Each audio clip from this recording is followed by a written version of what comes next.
जय श्री कृष्ण। हरिओम श्री कृष्णम वंदे जगद्गुरु। वाला गीता प्रेमी दर्शको, आप सौना हृदयમાં બિરાજમાન પરમાત્માને પ્રણામ। ગીતા સત્સંગમાં આપની પાવન ઉપસ્થિતિને હું વંદન કરી ગીતા જ્ઞાન ગંગાની ચેનલમાં શ્રીમદ ભગવદ્ ગીતા શ્રી કૃષ્ણ અર્જુન સંવાદ ગુજરાતીમાં આપનું હાર્દિક સ્વાગત કરું છું। સૌને મારા જય શ્રી કૃષ્ણ, જય માતાજી, રાધે રાધે।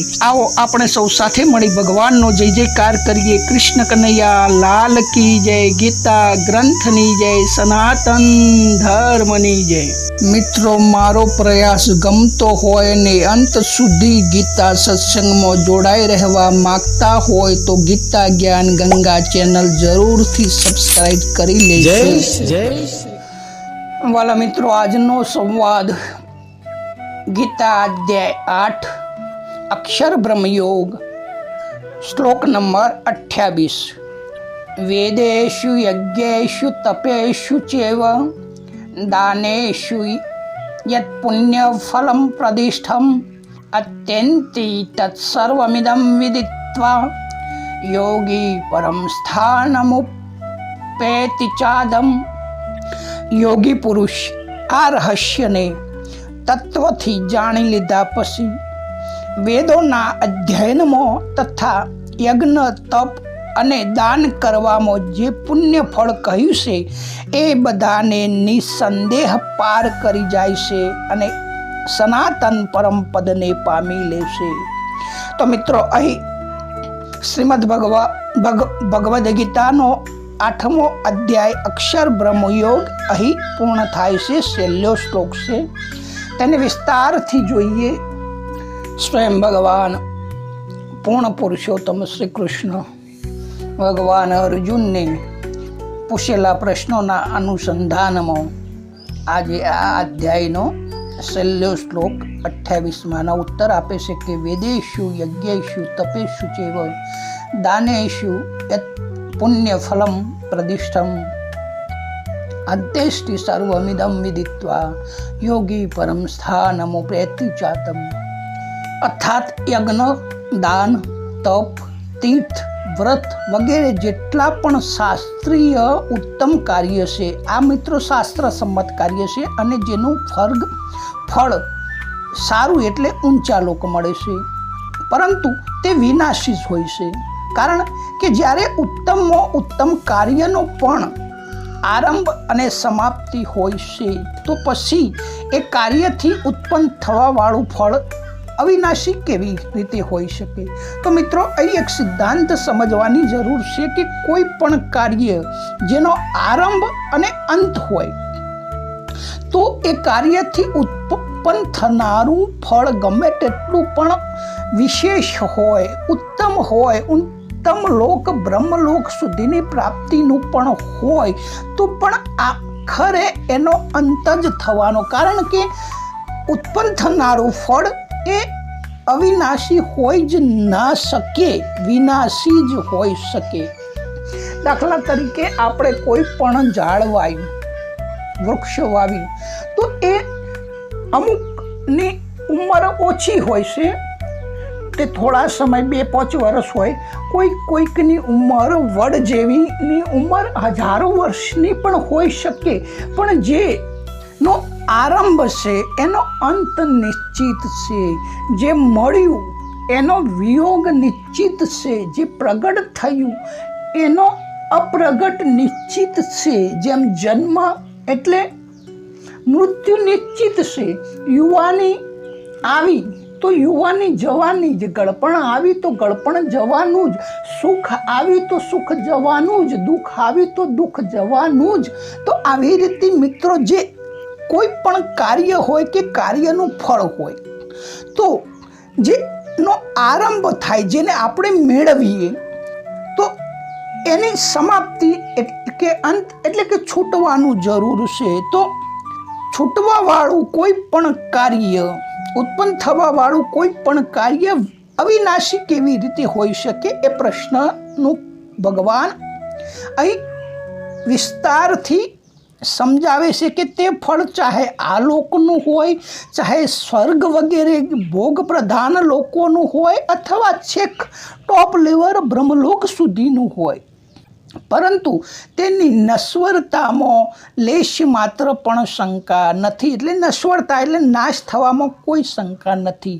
જીવ પોતે પરમાત્માનો અવિનાશી અંશ. ભગવાન કહે છે કે મમ વંશે જીવ લોકે જીવ ભૂતે સનાતન. છતાં પણ વિનાશી પદાર્થોમાં તે ફસાયેલો રહે તો તેમાં તેની અજ્ઞાનતા મુખ્ય છે, અજ્ઞતા અલ્પતા મુખ્ય છે, તેની જાણકારીનો અભાવ છે, તેની પાસે સાચી જાણકારી નથી. આથી જે મનુષ્ય 23મા શ્લોકથી લઈને 26મા શ્લોક સુધી વર્ણવેલા જે આપણે આગળ જોઈ ગયા શુક્લ અને કૃષ્ણ માર્ગોના રહસ્યને જો એ સમજી લે કે યજ્ઞ, તપ, દાન વગેરે બધા જ પુણ્ય ફળોનું અતિક્રમણ કરી જાય. એટલે કે દાખલા તરીકે અશ્વમેઘ યજ્ઞ કરવાથી સ્વર્ગના રાજા ઇન્દ્ર બનાય, તો અશ્વમેઘ યજ્ઞ અવિરત ચાલુ રાખવા અને એ પૂર્ણ કરવા એ બહુ વિશેષ કાર્ય છે જે કોક જ પૂરું કરી શકે. તો પણ એ પૂરું કરનાર પણ ઇન્દ્રદેવ બની જાય. ઇન્દ્ર પદ પણ વેટિંગ છે. હાલ હજારો ઇન્દ્રો બનવાની લાઈનમાં પુણ્યાત્માઓ ઊભા છે. ચલો ઇન્દ્રદેવ બની ગયા તમે, તો પણ તમારા પુણ્ય કર્મો છે ત્યાં સુધી તમે ઇન્દ્રદેવ રહી શકવાના. પછી પાછા તમારા પુણ્ય કર્મો પૂરા થતાં પાછા તમે મૃત્યુલોકમાં આવવાના. તો અહીં ભગવાનનું કહેવું છે કે યજ્ઞ, દાન, તપ વગેરે બધા જ પુણ્યોના ફળોનું અતિક્રમણ કરી જાય. એટલે કે તેનાથી પણ પાર થઈ જાય કે જો બ્રહ્મલોક છે તો પણ પહોંચી જાય.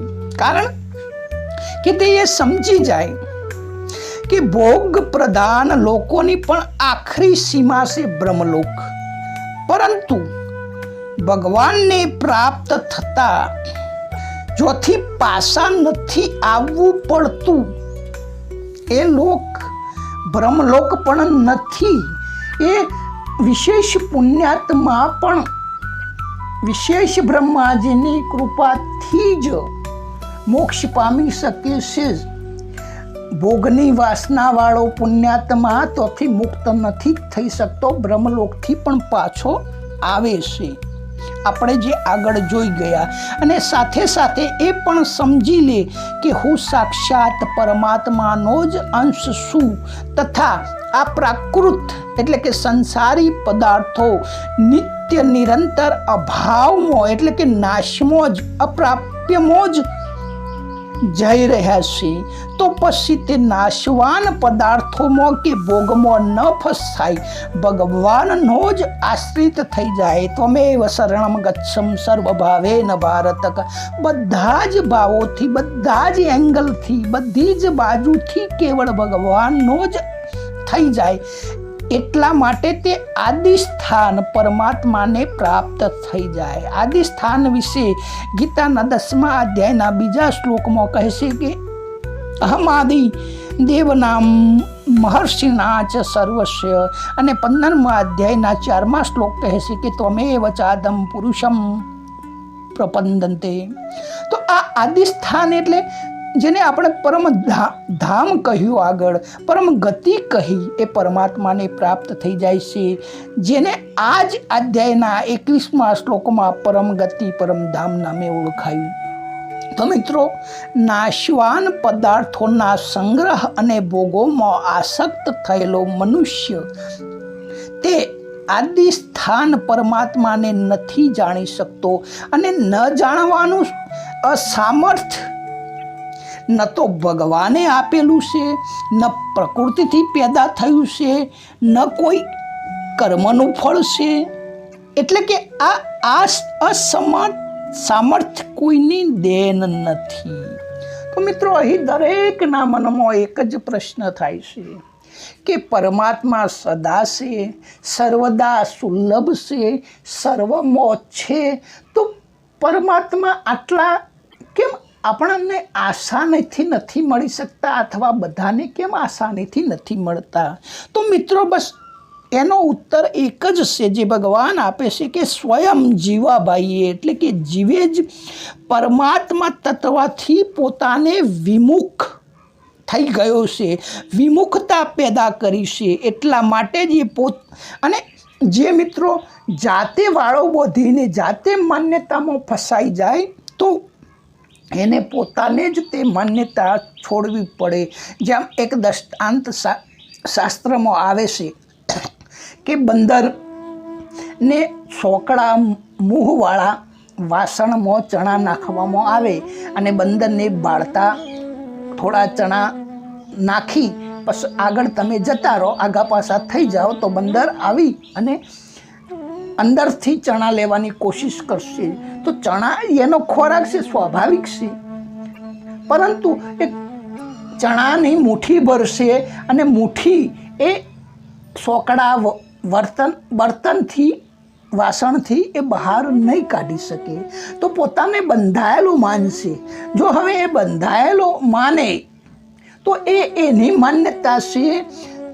વાસ્તવમાં જોવા જઈએ તો એને કોઈએ બાંધ્યો નથી, પરંતુ જો એ ચણાની મુઠ્ઠી છોડી દે તો આપોઆપ હાથ સોકડો થઈ જાય અને એનો હાથ નીકળી જાય.